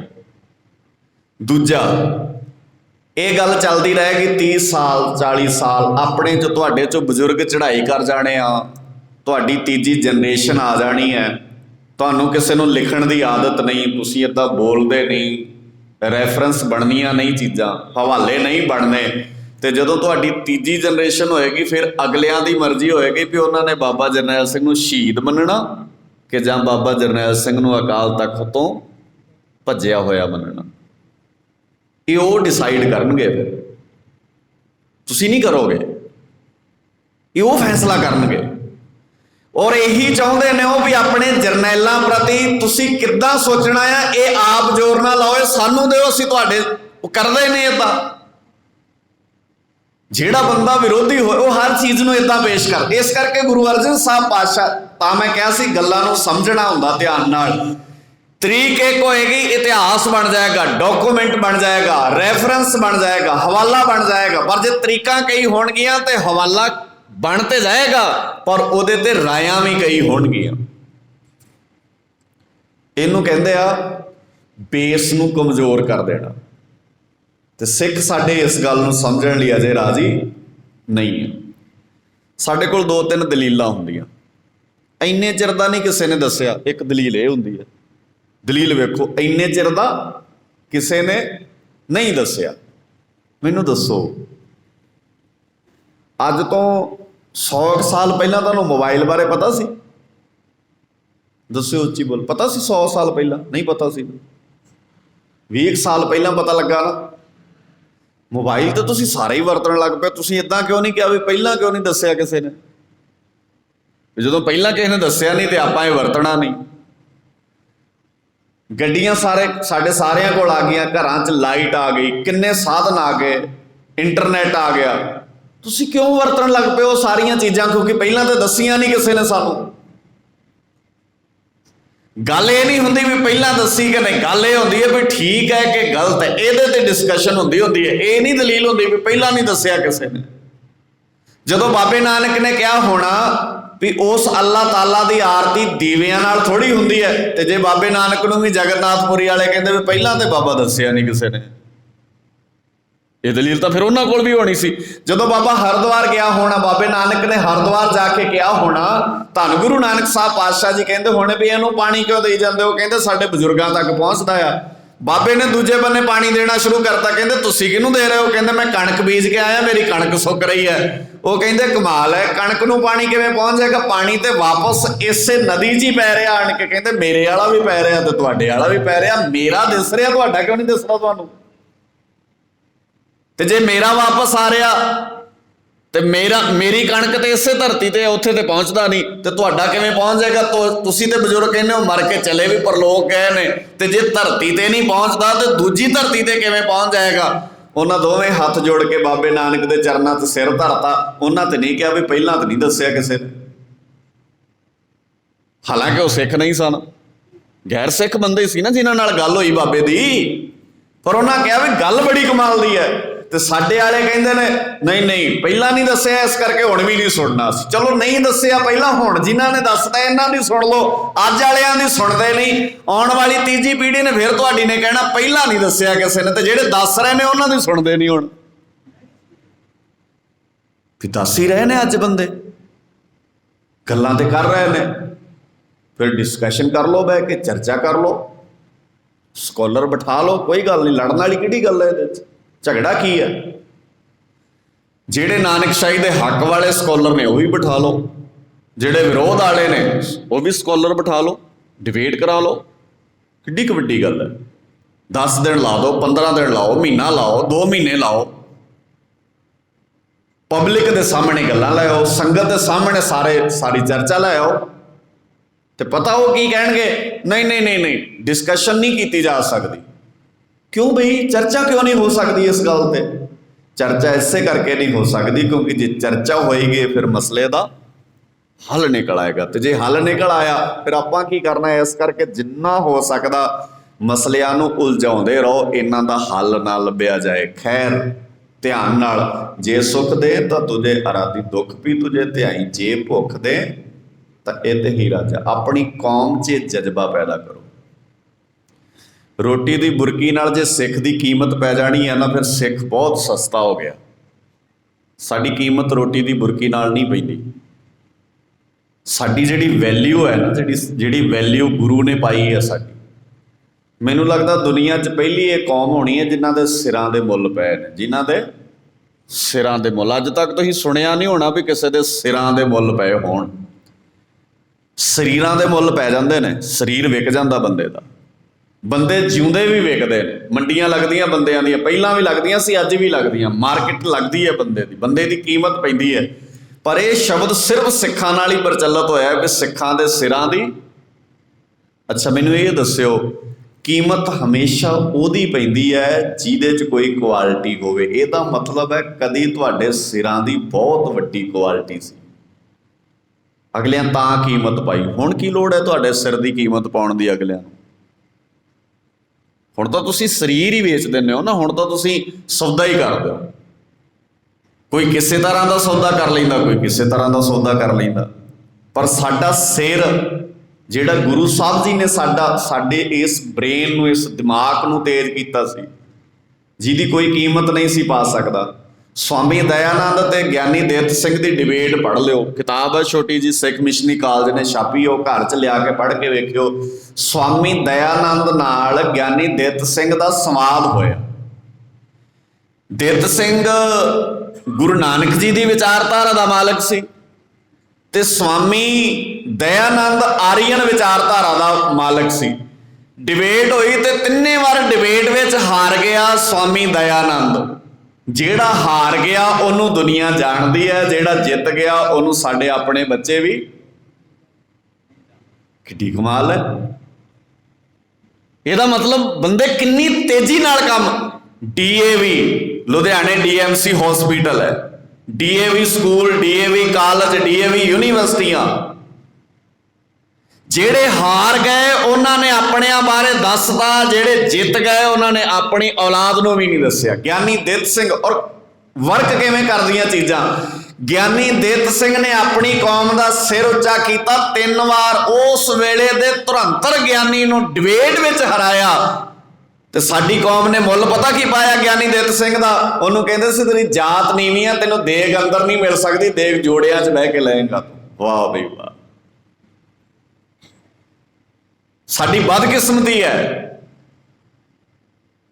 ਪਰ ਉਸ ਬੰਦੇ ਵੀ ਕਿੰਨੇ ਸਿਦਕ ਵਾਲੇ ਹੋਣਗੇ। ਗਿਆਨੀ ਦਿੱਤ ਸਿੰਘ ਨੇ ਇਦਾਂ ਨਹੀਂ ਸੋਚਿਆ ਵੀ ਇਹ ਬੰਦੇ ਮੇਰਾ ਨਿਰਾਦਰ ਕਰ, ਉਹ ਦੇਗ 'ਚ ਲੈ ਕੇ ਦੇਗ ਜੋੜਿਆਂ 'ਚ ਬਹਿ ਕੇ ਲੈਂਦਾ ਸੀ, ਪਰ ਫਿਰ ਵੀ ਉੱਚੀ ਕੂਕ ਕੂਕ ਕੇ ਕਹਿੰਦਾ ਸੀ ਬਾਬੇ ਨਾਨਕ ਵਰਗਾ ਦੁਨੀਆ ਤੇ ਕੋਈ ਧਰਮ ਨਹੀਂ ਹੈ। ਨਿਰਾਸ਼ ਨਹੀਂ ਹੋਈਦਾ। ਮਾਣ ਅਭਿਮਾਨ ਮੱਧੇ ਸੋ ਸੇਵਕ ਨਾਹੀਂ। ਖੈਰ ਸਮਾਂ ਨਹੀਂ, ਗੁਰੂ ਅਰਜਨ ਸਾਹਿਬ ਪਾਤਸ਼ਾਹ ਜੀ ਨੇ ਵਾਕ ਦਿੱਤੇ, ਵਕਤ ਨੇ ਕਰਵਟ ਲਿਆ। ਜਦੋਂ ਗੁਰੂ ਨਾਨਕ ਸਾਹਿਬ ਜੀ ਦੀ ਵਿਚਾਰਧਾਰਾ ਚੱਲ ਰਹੀ ਸੀ ਨਾ ਇਸ ਸਮਾਜ ਵਿੱਚ, ਤੇ ਬਾਬੇ ਨੇ ਇਹ ਦੁਨੀਆ ਦਾ ਪਹਿਲਾ ਗ੍ਰੰਥ ਹੈ, ਗੁਰੂ ਅਰਜਨ ਸਾਹਿਬ ਪਾਤਸ਼ਾਹ ਜੀ ਦੀ ਸ਼ਹੀਦੀ ਦੇ 2-3 ਕਾਰਨ ਨੇ ਜਿਹੜੇ ਮੈਂ ਤੁਹਾਡੇ ਚਰਨਾਂ 'ਚ ਰੱਖਣੇ ਚਾਹੁੰਦਾ। ਇਹ ਤਾਂ ਗੱਲ ਸੀ ਵੀ ਅੱਜ ਅਸੀਂ ਕਿਹਨਾਂ ਹਾਲਾਤਾਂ ਤੇ ਚੱਲ ਰਹੇ ਹਾਂ। ਕਾਰਨਾਂ ਨੂੰ ਸਮਝਿਓ। ਦੁਨੀਆ ਦੇ ਅੰਦਰ ਪਹਿਲਾ ਗ੍ਰੰਥ ਹੈ ਜਿਸ ਗ੍ਰੰਥ ਵਿੱਚ ਲਿਖਿਆ ਤਖਤ ਰਾਜਾ ਸੋ ਬਹੈ ਜੋ ਤਖਤ ਹੈ। ਇਹਦੇ ਤੋਂ ਪਹਿਲਾਂ ਕਿਸੇ ਧਾਰਮਿਕ ਗ੍ਰੰਥ 'ਚ ਇਹ ਗੱਲ ਨਹੀਂ ਲਿਖੀ। ਇੰਨੀ ਨਹੀਂ ਲਿਖੀ ਕੱਲੀ, ਇਸ ਗ੍ਰੰਥ 'ਚ ਇਹ ਵੀ ਲਿਖਿਆ ਕੁੱਤਾ ਰਾਜ ਬਹਾਲੀਐ ਫਿਰ ਚੱਕੀ ਚੱਟੈ। ਇਹਦੇ 'ਚ ਇਹ ਵੀ ਲਿਖਿਆ ਰਾਜੇ ਸ਼ੀ, ਗੱਜ ਕੇ ਬੋਲਿਓ, ਰਾਜੇ ਸ਼ੀ ਮੁਕੱਦਮ ਕੁੱਤੇ ਜਾਏ ਜਗਾਇਨ ਬੈਠੇ ਸੁੱਤੇ। ਔਰ ਫਿਰ ਸ਼ਬਦ ਵਰਤਿਆ ਰੱਤ ਪਿੱਤ ਕੁੱਤਿਓ। ਇਹ ਸ਼ਬਦ ਸਾਨੂੰ ਸੁਣਾਏ ਨਹੀਂ ਜਾਂਦੇ। ਸਿਰਫ ਤੇ ਸਿਰਫ ਇਸ ਗ੍ਰੰਥ ਵਿੱਚ ਲਿਖਿਆ ਰੱਤ ਪਿੱਤ ਕੁੱਤਿਓ ਚੱਟ ਜਾਓ। ਹੁਣ ਮੈਨੂੰ ਲੱਗਦਾ ਜੇ ਮੈਂ ਇਹਦੇ ਅਰਥ ਕੀਤੇ ਤੇ ਹੋ ਸਕਦਾ ਕਈ ਤੁਹਾਨੂੰ ਹੀ ਲੱਗੇ ਵੀ ਇਹ ਬਾਬਾ ਕਿੰਨਾ, ਇਹ ਭਾਈ ਕਿੰਨਾ ਸਖਤ ਬੋਲਦਾ ਆ, ਐਂ ਥੋੜੀ ਬੋਲਣਾ ਚਾਹੀਦਾ ਆ। ਹੁਣ ਕੀ ਕਰੀਏ, ਲਿਖਿਆ ਆ ਗੁਰੂ ਗ੍ਰੰਥ ਸਾਹਿਬ 'ਚ।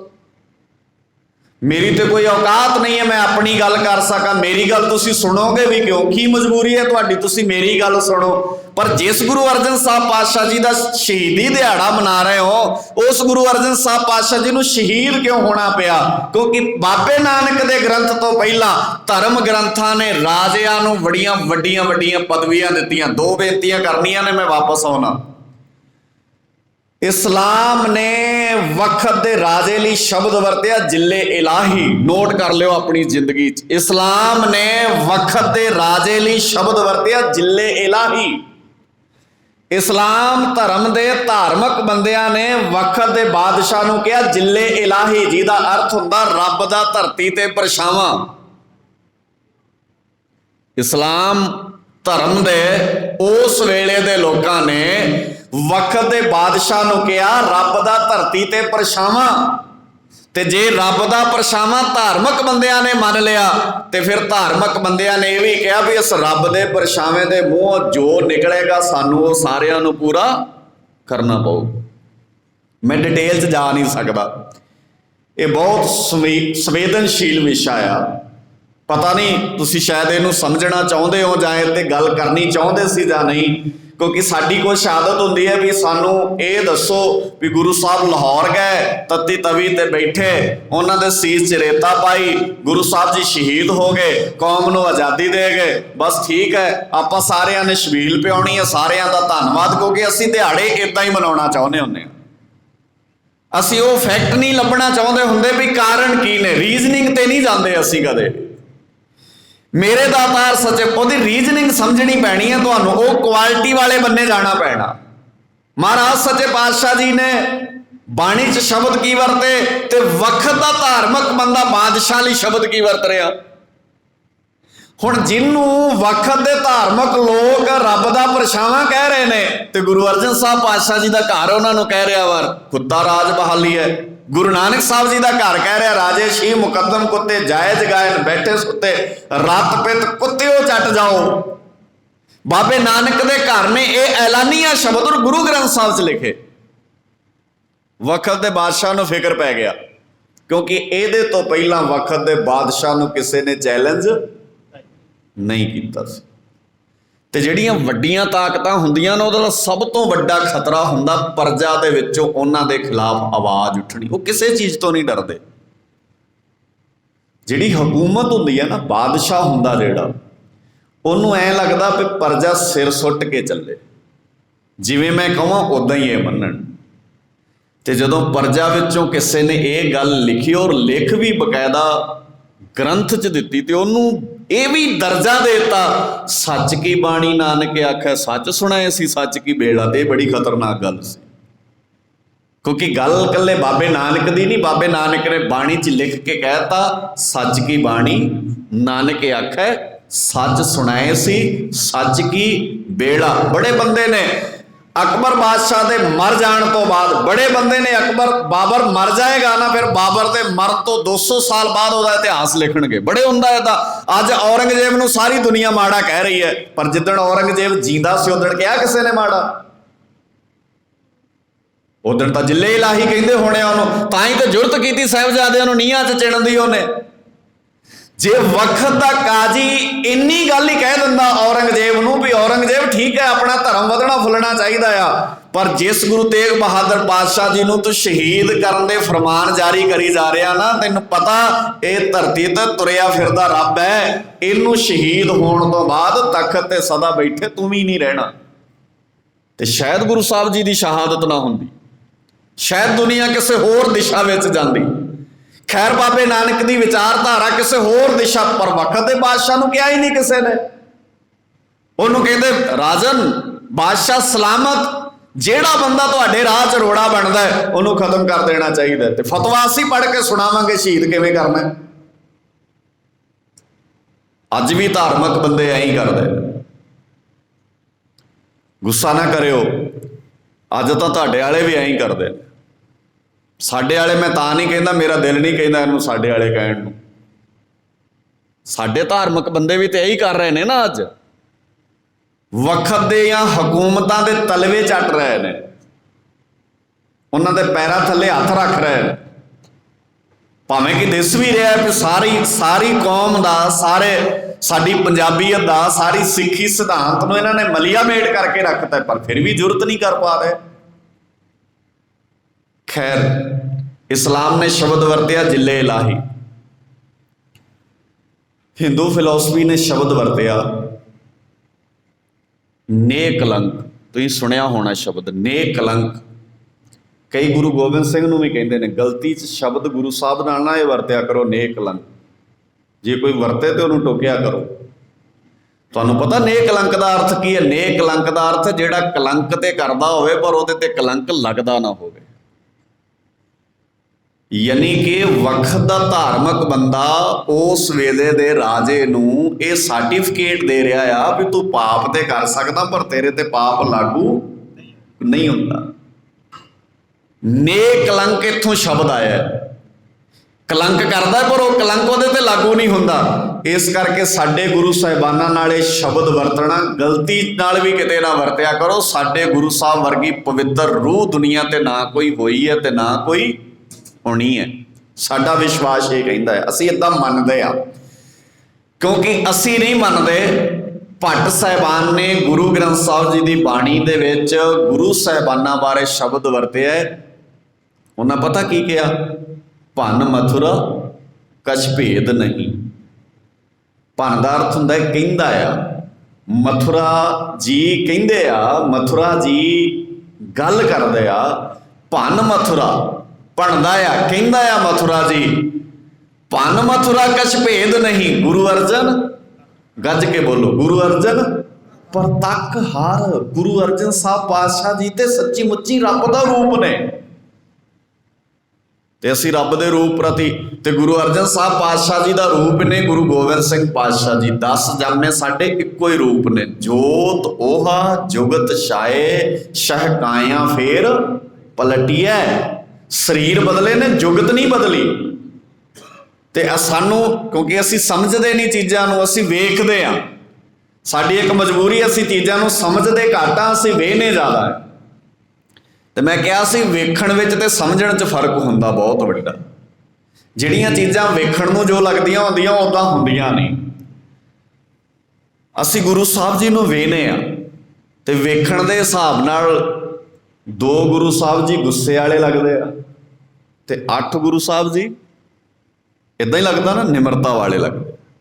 ਜਿਹੜੀ ਤਸਵੀਰ ਵਿਖਾਉਂਦੇ ਨਾ ਸਾਨੂੰ 2 ਗੁਰੂ ਸਾਹਿਬ ਜੀ ਇੱਦਾਂ ਪੂਰੇ ਰੋਬ ਜਿਹੇ ਵਾਲੇ ਤੇ 8 ਗੁਰੂ ਸਾਹਿਬ।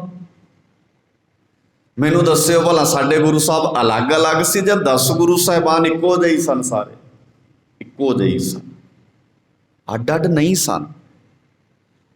ਹੁਣ ਇਹਦਾ ਬੈਨੀਫਿਟ ਕੀ ਹੋਣਾ ਭਲਾ? 2 ਤਰ੍ਹਾਂ ਦੇ ਸਿੱਖ ਹੋ ਗਏ ਨਾ, ਇੱਕ ਗਰਮ ਦਲੀਏ, ਇੱਕ ਬੋਲ ਦਿਓ ਨਰਮ ਦਲੀਏ। ਸਿੱਖ 2 ਤਰ੍ਹਾਂ ਦੇ ਨਹੀਂ ਹੁੰਦੇ। ਅੱਛਾ, ਗੁਰੂ ਅਰਜਨ ਸਾਹਿਬ ਜੀ ਨਰਮ ਦਲੀਏ ਸੀ ਕਿ ਗਰਮ ਦਲੀਏ ਸੀ? ਇਹ ਤਾਂ ਫਿਰ ਵੰਡਣੇ ਪੈਣਗੇ ਨਾ, ਵੰਡ ਤਾਂ ਲਏ ਨੇ ਅਸੀਂ ਫਿਲਹਾਲ।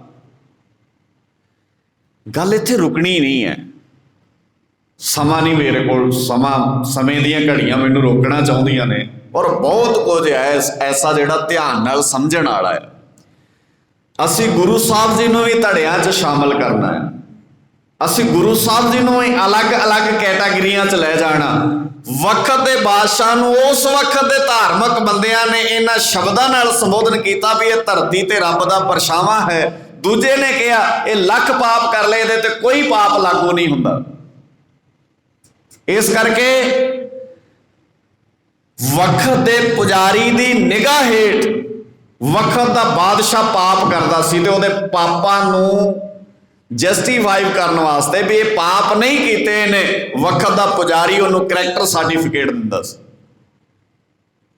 ਅੱਜ ਅਹੁਦੇ ਮਿਲਦੇ ਨੇ, ਅੱਜ ਅਵਾਰਡ ਮਿਲਦੇ ਨੇ। ਮਿਲਦੇ ਕਿ ਨਹੀਂ ਮਿਲਦੇ? ਤੁਹਾਡਿਆਂ ਨੇ ਨਹੀਂ ਦਿੱਤੇ, ਨਾ ਕੀ ਲੈਣੇ ਨੇ ਆਪਾਂ ਇਹੋ ਜਿਹੇ ਬੰਦਿਆਂ ਦੇ, ਪਰ ਦਿੱਤੇ ਨਾ ਅਗਲਿਆਂ ਨੇ। ਪਦਵੀਆਂ ਦਿੱਤੀਆਂ ਨਾ, ਕਾਹਦੇ ਲਈ ਦਿੱਤੀਆਂ? ਤਾਂ ਕਿ ਸਾਡੀ ਜੜੀ ਤੇਲ ਦਿਓ ਚੰਗੀ ਤਰ੍ਹਾਂ, ਪੰਜਾਬ ਨੂੰ ਜਿਉਂਦਾ ਨਾ ਰਹਿਣ ਦਿਓ। ਸਮਝਣਾ ਹੈ ਇਹਨਾਂ ਸਾਰੀਆਂ ਚੀਜ਼ਾਂ ਨੂੰ ਧਿਆਨ ਨਾਲ। ਔਰ ਇੱਕ ਥਾਂ ਤੇ ਨਹੀਂ ਵਾਪਰਦੀਆਂ ਇਹ ਗੱਲਾਂ, ਇਹ ਸਮੁੱਚਤਾ 'ਚ ਵਾਪਰਦੀਆਂ ਆ। ਤੁਹਾਡੀ ਮਾਨਸਿਕਤਾ ਨੂੰ ਕਮਜ਼ੋਰ ਕਰਨਾ ਹੁੰਦਾ। ਪਰ ਗੁਰੂ ਨਾਨਕ ਸਾਹਿਬ ਪਾਤਸ਼ਾਹ ਜੀ ਦਾ ਘਰ ਗੁਰੂ ਅਰਜਨ ਸਾਹਿਬ ਪਾਤਸ਼ਾਹ ਜੀ ਕਹਿੰਦੇ ਆ ਤੇਰੀ ਜ਼ਿੰਦਗੀ 'ਚ 2 ਸਿਚੁਏਸ਼ਨਾਂ ਹੀ ਆਉਣਗੀਆਂ, ਸੁੱਖ ਵੀ ਆਏਗਾ ਤੇ ਦੁੱਖ ਵੀ ਆਏਗਾ। ਤੂੰ ਸੁੱਖ ਵਿੱਚ ਵੀ ਸੱਚਾ ਰਹਿਣਾ ਤੇ ਤੂੰ ਦੁੱਖ ਵਿੱਚ ਵੀ ਸੱਚਾ ਰਹਿਣਾ, ਕਿਉਂਕਿ ਤੂੰ ਸੱਚ ਸੁਣਾਏ ਸੀ, ਸੱਚ ਕੀ ਵੇਲਾ ਆ। ਤੇ ਸ਼ਬਦ ਇੱਕ ਹੋਰ ਵਰਤਿਆ ਬਾਬੇ ਨੇ ਬੜਾ ਪਿਆਰਾ, ਵਕਤ ਵਿਚਾਰੈ। ਸੋ ਗੱਜ ਕੇ ਬੋਲੋ, ਵਕਤ ਵਿਚਾਰੈ। ਅੱਛਾ, ਇਹਦੇ ਅਰਥ ਪਤਾ ਸਾਡੇ ਬੰਦਿਆਂ ਨੇ ਅੱਜ ਕੀ ਕਰ ਲੈਣਾ? ਫਿਰ ਵਕਤ ਵਿਚਾਰ ਲੈਣਾ ਚਾਹੀਦਾ। ਜੇ ਤੇ ਗੱਲ ਕਰਨ ਵਾਲੀ ਹੋਵੇ ਤੇ ਕਰ ਦਿਓ, ਜੇ ਨਾ ਕਰਨ ਵਾਲੀ ਹੋਵੇ। ਕਿੱਡੇ ਚਲਾਕ ਬੰਦੇ ਨੇ ਵੇਖੋ। ਮਤਲਬ ਜੇ ਸੁਣਨ ਵਾਲੇ ਸਰੋਤੇ ਨੇ ਤੇ ਕਰ ਦਿਓ, ਜੇ ਨਹੀਂ ਸੁਣਨ ਵਾਲੇ ਵਕਤ ਵਿਚਾਰ ਲਓ। ਬਾਣੀ 'ਚ ਕਿਹਾ ਮਹਾਰਾਜ ਨੇ, ਤੇ ਚਲਾਕੀ ਹੈ ਸ਼ਰੇਆਮ। ਅੱਛਾ, ਵਕਤ ਵਿਚਾਰਨਾ ਬੜੀ ਚੰਗੀ ਗੱਲ ਹੁੰਦੀ ਹੈ, ਪਰ ਵਕਤ ਵਿਚਾਰਨ ਦੇ ਅਰਥ ਇਹ ਨਹੀਂ ਹਨ ਵੀ ਵਕਤ ਵਿਚਾਰ ਕੇ ਸੱਚ ਕਹਿਣਾ ਹੈ ਤੇ ਵਕਤ ਵਿਚਾਰ। ਜੇ ਵਕਤ ਵਿਚਾਰਿਆ ਹੁੰਦਾ, ਮੈਨੂੰ ਦੱਸੋ ਜਗਨਨਾਥਪੁਰੀ ਦੇ ਗੜ੍ਹ ਵਿੱਚ ਬਾਬੇ ਨਾਨਕ ਨੂੰ ਸੱਚ ਕਹਿਣਾ ਚਾਹੀਦਾ ਸੀ? ਸਾਰੇ ਤਾਂ ਦੁਸ਼ਮਣ ਸਨ ਉੱਥੇ, ਤੇ ਬਾਬੇ ਨੇ ਕਿਉਂ ਨਹੀਂ ਵਕਤ ਵਿਚਾਰਿਆ? ਫਿਰ ਜਗਨਨਾਥਪੁਰੀਓਂ ਆ ਜਾਂਦੇ, ਮਰਦਾਨੇ ਨੂੰ ਕਹਿੰਦੇ ਚੱਲ ਚੱਲਦੇ ਆਪਾਂ ਪੰਜਾਬ ਜਾ ਕੇ ਦੱਸਾਂਗੇ ਜਗਨਨਾਥਪੁਰੀ ਕੀ ਹੋ ਰਿਹਾ। ਫਿਰ ਕੀ ਕੀਮਤ ਪੈਣੀ ਸੀ ਉਹਦੀ?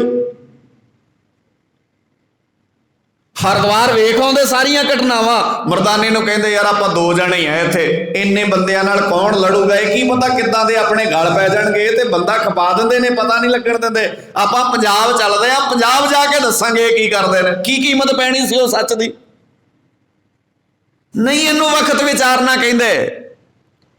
ਜੇ ਵਕਤ ਵਿਚਾਰਨ ਤੋਂ ਬੈਨੀਫਿਟ ਤੂੰ ਆਪਣੇ ਹੀ ਲੈਣੇ ਨੇ, ਆਪਣੀ ਚੌਧਰੀ ਚਮਕਾਉਣੀ ਹੈ। ਤੇ ਗੁਰੂ ਨਾਨਕ ਸਾਹਿਬ ਪਾਤਸ਼ਾਹ ਵਕਤ ਵਿਚਾਰੇ ਦਾ ਅਰਥ ਹੈ ਜੇ ਅੱਜ ਵਕਤ ਹੈ ਸੱਚ ਕਹਿਣ ਦਾ, ਤੇ ਤੈਨੂੰ ਵਕਤ ਦੀ ਵਿਚਾਰ ਕਰਕੇ ਅੱਜ ਸੱਚ ਕਹਿਣਾ ਚਾਹੀਦਾ। ਜੇ ਅੱਜ ਨਾ ਕਹਿ ਸਕਿਓ ਤੇ ਯਾਦ ਰੱਖੀ, ਕੁਝ ਕੌਮਾਂ, ਕੁਝ ਮਜ਼ਹਬ, ਕੁਝ ਬਿਰਾਦਰੀਆਂ, ਕੁਝ ਕਮਿਊਨਿਟੀਆਂ ਇਸ ਕਰਕੇ ਤਬਾਹ ਹੋ ਗਈਆਂ ਕਿਉਂਕਿ ਉਹਨਾਂ ਨੇ ਵਕਤ ਸਿਰ ਸੱਚ ਨਹੀਂ ਕਿਹਾ। ਇਸਲਾਮ ਨਹੀਂ ਸੀ ਮੁੱਕਣਾ ਭਾਰਤ ਵਿੱਚੋਂ।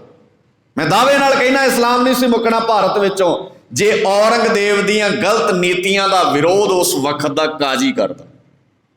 ਮੁੱਕਦਾ ਸੀ ਫਿਰ ਉਹ। ਜੇ ਸਾਡੇ ਕੋਈ ਗਲਤੀ ਕਰਦਾ ਤੇ ਉਹਨੂੰ ਦੱਸੋ। ਮਿੱਤਰਤਾਈ, ਹੁਣ ਵਕਤ ਨਹੀਂ ਮੇਰੇ ਕੋਲ, ਮੈਨੂੰ ਬਾਰ-ਬਾਰ ਘੜੀ ਵੱਲ ਵੇਖਣਾ ਪੈਂਦਾ। ਗੁਰੂ ਸਾਹਿਬ ਜੀ ਨੇ ਕੀ ਕਿਹਾ ਬਾਣੀ ਦੇ ਅੰਦਰ? ਮਹਾਰਾਜ ਸੱਚੇ ਪਾਤਸ਼ਾਹ ਜੀ ਕਹਿੰਦੇ, ਜਿਨ੍ਹਾਂ ਦੇ ਸੰਦੜਿਆ ਦੁਰਮਤ ਵੰਜੈ, ਮਿੱਤਰ ਅਸਾਡੜੇ ਸਹੀ। ਜਿਹਨੂੰ ਮਿਲ ਕੇ ਤੁਹਾਨੂੰ ਆਪਣੇ ਗਲਤੀ ਦਾ ਅਹਿਸਾਸ ਹੋਵੇ, ਮਿੱਤਰ ਉਹ ਹੁੰਦਾ ਹੈ ਅਸਲ ਵਿੱਚ। ਤੇ ਅੱਜ ਦੁਨੀਆ ਨੇ ਮਿੱਤਰ ਉਹਨੂੰ ਬਣਾ ਲਿਆ ਜਿਹੜਾ ਤੁਹਾਡੀ ਗਲਤੀ ਤੇ, ਗੱਜ ਕੇ ਬੋਲੋ, ਜਿਹੜਾ ਤੁਹਾਡੀ ਗਲਤੀ ਤੇ ਪਰਦਾ ਪਾ ਦੇ। ਆਪਾਂ ਕਹਿੰਦੇ ਬੜਾ ਕਮਾਲ ਦਾ ਬੰਦਾ, ਪਤਾ ਇਹਨੂੰ ਲੱਗ ਗਿਆ ਪਰ ਇਹਨੇ ਕਿਸੇ ਨੂੰ ਦੱਸਿਆ।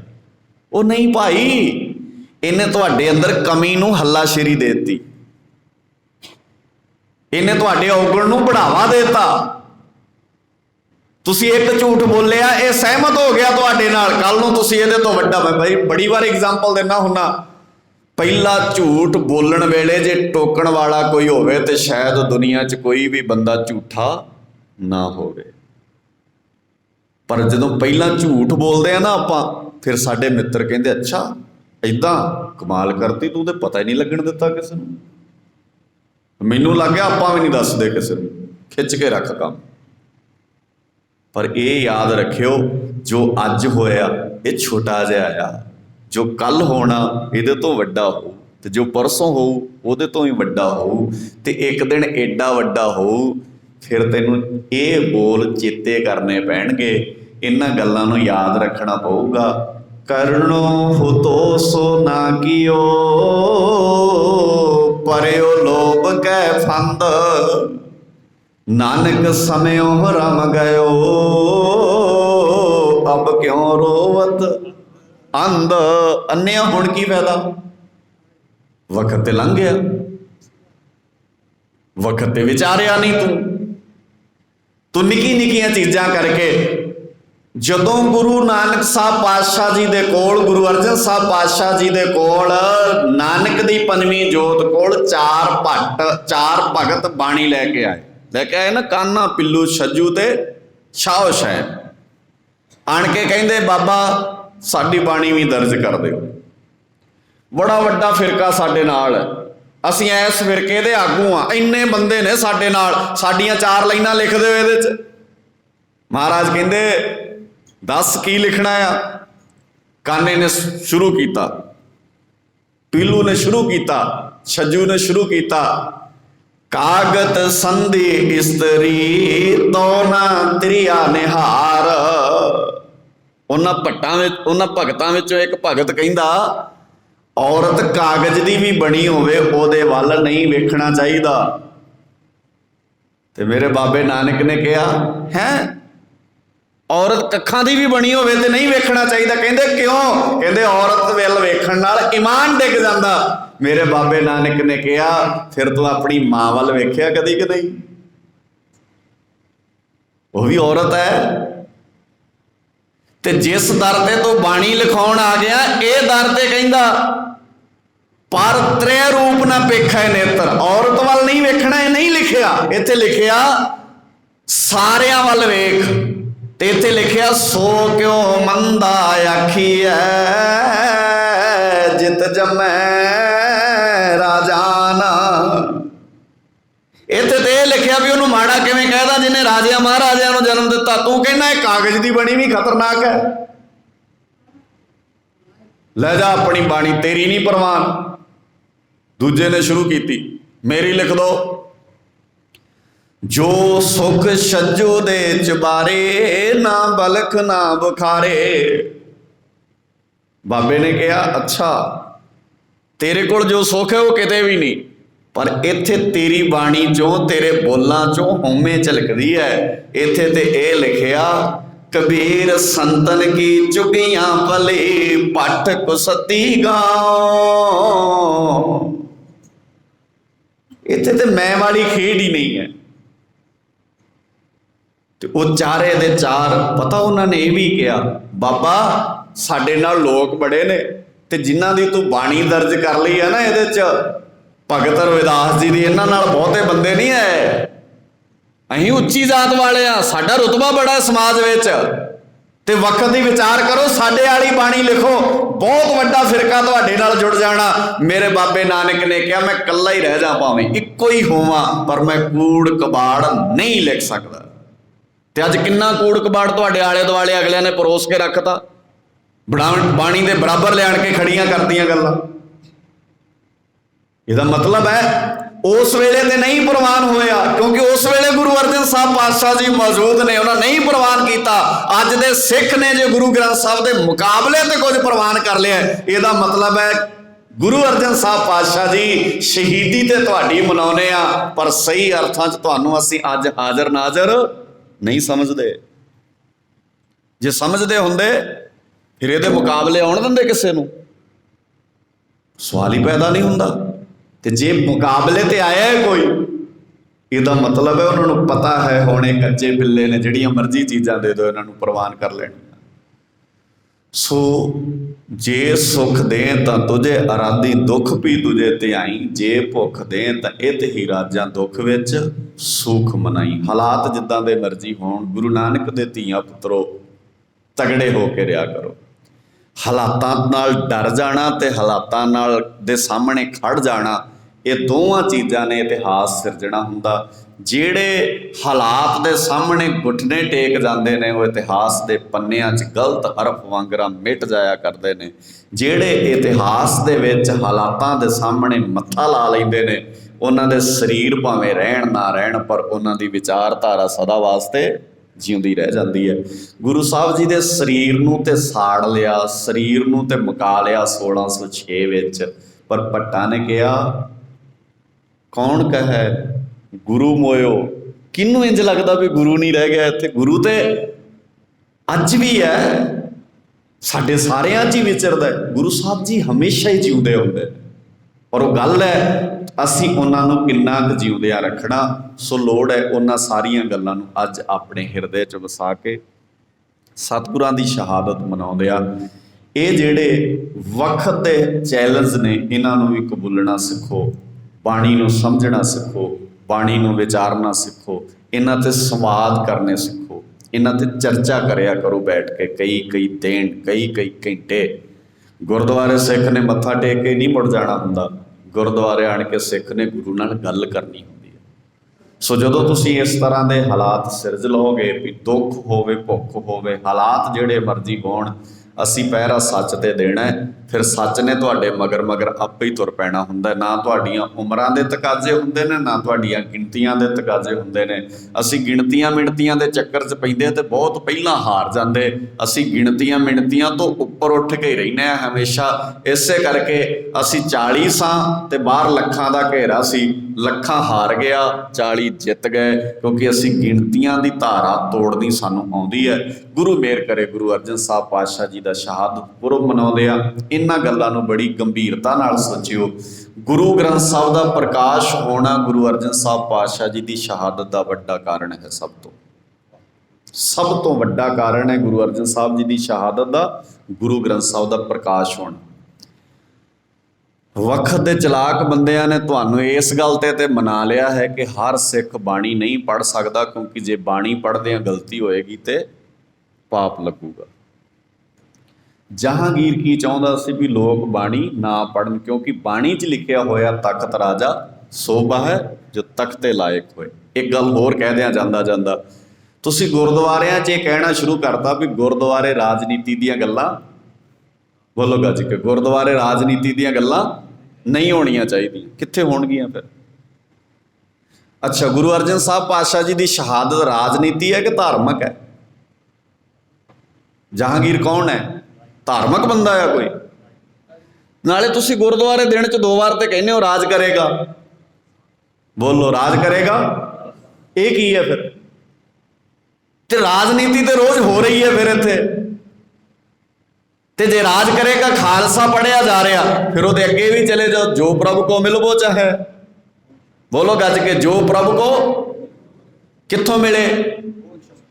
ਖੋਜ ਸ਼ਬਦ ਮੈਂ ਲੈ ਕਿਸੇ ਬਾਬੇ ਕੋਲ, ਕਿਸੇ ਧਾਰਮਿਕ ਕੋਲ, ਕਿਸੇ ਖਾਸ ਬੰਦੇ ਕੋਲ ਜਾਣ ਦੀ ਲੋੜ ਨਹੀਂ। ਤੇ ਜਿਹੜੇ ਸ਼ਬਦ ਵਿੱਚੋਂ ਖੋਜਣਾ ਸੀ ਉਸੇ ਸ਼ਬਦ ਬਾਰੇ ਧਾਰਨਾ ਬਣਾਤੀ। ਸਾਰੇ ਸਿੱਖ ਨਹੀਂ ਬਾਣੀ ਪੜ੍ਹ ਸਕਦੇ। ਅੱਜ ਸਾਡੇ ਘਰਾਂ ਦੇ ਵਿੱਚ, ਸਾਡੇ ਘਰ ਬਜ਼ੁਰਗ ਬੈਠੇ ਨੇ ਤੁਹਾਡੇ 'ਚ, ਸਾਡੇ ਘਰਾਂ ਦੇ ਵਿੱਚ ਕਦੀ ਤੁਹਾਡੇ ਦਾਦਿਆਂ ਨੇ ਇੱਕ ਇੱਕ ਕਮਰੇ 'ਚ ਮੈਨੂੰ ਲੱਗਦਾ ਟੱਬਰ ਕੱਢੇ ਹੋਣੇ। ਸਾਡੇ ਜਿਹੜੇ ਤੁਹਾਡੇ ਦਾਦੇ ਨੇ ਨਾ, ਜਿਹੜੇ ਤੁਹਾਡੇ ਦਾਦਾ ਜੀ ਦੀ ਉਮਰ ਦੇ ਸਨ, ਜਿਹੜੇ ਤੁਹਾਡੇ 'ਚੋਂ ਬੈਠਿਆਂ ਦੇ, ਕਈ ਤਾਂ ਤੁਹਾਡੇ 'ਚੋਂ ਵੀ ਹੋਣੇ ਆ, ਕਈਆਂ ਦੇ ਤੁਹਾਡੇ 'ਚੋਂ ਪਿਤਾ ਹੋਣੇ ਆ।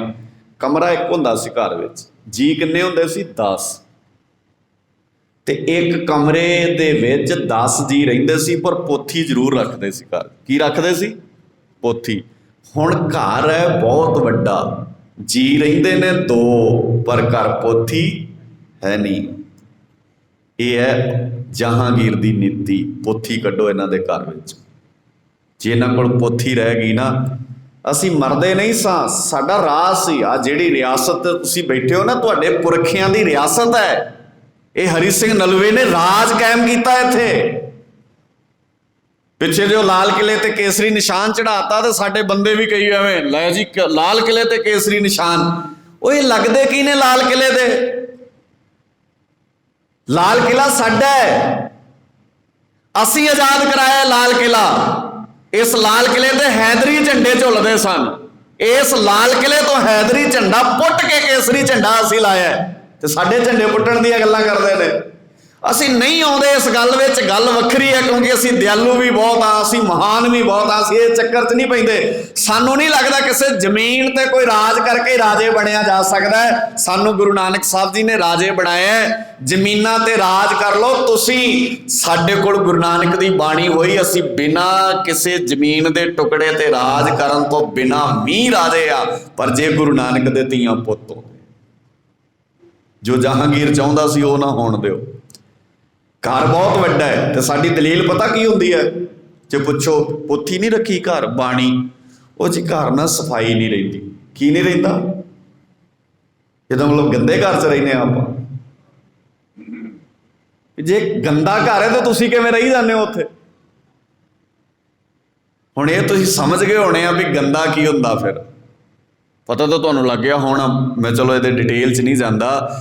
ਜਿਹੜੀਆਂ ਚੀਜ਼ਾਂ ਘਰੋਂ ਕੱਢਣੀਆਂ ਸੀ ਉਹ ਘਰ ਅੱਜ ਬੰਦਾ, ਉਦੋਂ ਸਾਡੇ ਬਜ਼ੁਰਗ ਘਰ ਬਣਾਉਂਦੇ ਸੀ ਤੇ ਪੋਥੀ ਰੱਖਣ ਲਈ ਥਾਂ ਜ਼ਰੂਰ ਬਣਾਉਂਦੇ ਸੀ। ਅੱਜ ਸਾਡੇ ਘਰ ਬਣਦਾ ਤੇ ਸਾਡੇ ਘਰ ਵਿੱਚ ਬਾਰ ਪਹਿਲਾਂ ਬਣਾਉਂਦੇ ਆ, ਪੋਥੀ ਲਈ ਥਾਂ ਹੋਵੇ ਭਾਵੇਂ। ਵਾਹ ਗੁਰੂ ਨਾਨਕ ਦੇ ਸਿੱਖਾ, ਖੂਬ ਤਰੱਕੀ ਕੀਤੀ ਹੈ ਤੂੰ। ਪੋਥੀ ਛੱਡ ਆਇਆ ਗੁਰਦੁਆਰੇ, ਤੇ ਜਿਹੜੀ ਪੋਥੀ ਨੇ ਅਕਲ ਦੇ ਕੇ ਤੈਨੂੰ ਮਹਾਨ ਬਣਾਉਣਾ ਸੀ ਉਹ ਗੁਰਦੁਆਰੇ, ਤੇ ਜਿਹਨੇ ਤੇਰੀ ਮੱਤ, ਜਿਹੜੀ ਪੋਥੀ ਕਹਿੰਦੀ ਸੀ ਜਿੱਤ ਪੀਤੇ ਮੱਤ ਦੂਰ ਹੋਏ, ਉਹਦੀ ਘਰ ਬਣਾ ਲਈ ਥਾਂ। ਫਿਰ ਸਾਡਾ ਭਲਾ ਕਿੰਨਾ ਕੁ ਹੋਣਾ ਹੈ ਅੰਦਾਜ਼ਾ ਲਾਇਆ ਜਾ ਸਕਦਾ। ਗੁਰੂ ਮਿਹਰ ਕਰੇ। ਸਭਨਾਂ ਦਾ ਧੰਨਵਾਦ, ਸ਼ੁਕਰਾਨਾ ਅਕਾਲ ਪੁਰਖ ਵਾਹਿਗੁਰੂ ਜੀ ਦਾ। ਗੁਰੂ ਅਰਜਨ ਸਾਹਿਬ ਪਾਤਸ਼ਾਹ ਜੀ ਦੀ ਸ਼ਹੀਦੀ ਨੂੰ ਮਨਾਉਂਦਿਆਂ ਇਹ ਗੱਲ ਜ਼ਰੂਰ ਜ਼ੇਨ ਵਿੱਚ ਰੱਖਿਓ ਵੀ ਉਹਨਾਂ ਸਾਰੀਆਂ ਘਟਨਾਵਾਂ ਦੇ ਰੀਜ਼ਨਿੰਗ ਤੱਕ ਜਾਣਾ, ਉਹਨਾਂ ਗੱਲਾਂ ਨੂੰ ਸਮਝਣਾ। ਤੇ ਅੱਜ ਲੋੜ ਹੈ, ਵਕਤ ਮੰਗ ਕਰਦਾ, ਸੱਚੇ ਨੂੰ ਸੱਚਾ ਤੇ ਝੂਠੇ ਨੂੰ ਝੂਠਾ ਕਹੋ। ਜੇ ਅੱਜ ਨਹੀਂ ਕਹੋਗੇ ਤੇ ਕੱਲ੍ਹ ਨੇ ਤੁਹਾਨੂੰ ਕਦੇ ਵੀ ਮਾਫ ਨਹੀਂ ਕਰਨਾ। ਸੋ ਗੁਰੂ ਮਿਹਰ ਕਰੇ। ਸਭਨਾਂ ਦਾ ਧੰਨਵਾਦ, ਸ਼ੁਕਰਾਨਾ ਅਕਾਲ ਪੁਰਖ ਵਾਹਿਗੁਰੂ ਜੀ ਦਾ। ਭੁੱਲਾਂ ਮੇਰੀਆਂ ਸਮਝ ਕੇ ਮਾਫ ਕਰ ਦੇਣੀਆਂ। ਕੋਈ ਸ਼ਬਦ ਚੰਗਾ ਲੱਗਾ ਹੋਵੇ, ਸਾਹਿਬ ਸੱਚੇ ਪਾਤਸ਼ਾਹ ਜੀ ਦਾ ਇਤਿਹਾਸ ਜਾਣ ਕੇ ਆਪਣੇ ਹਿਰਦੇ 'ਚ ਵਸਾ ਲਿਓ। ਬਾਬੇ ਦੀਆਂ ਵਿਚਾਰਾਂ ਸਮਝ ਕੇ ਹਿਰਦੇ 'ਚ ਵਸਾ ਲਿਓ। ਆਪ ਸੰਗਤਾਂ ਦਾ ਧੰਨਵਾਦ, ਪ੍ਰਬੰਧਕ ਵੀਰਾਂ ਦਾ ਧੰਨਵਾਦ, ਸ਼ੁਕਰਾਨਾ ਅਕਾਲ ਪੁਰਖ ਵਾਹਿਗੁਰੂ ਜੀ ਦਾ, ਗੁਰੂ ਸਾਹਿਬ ਜੀ ਦਾ। ਗੱਜ ਕੇ ਆਖੋ ਵਾਹਿਗੁਰੂ ਜੀ ਕਾ ਖਾਲਸਾ, ਵਾਹਿਗੁਰੂ ਜੀ ਕੀ ਫਤਿਹ।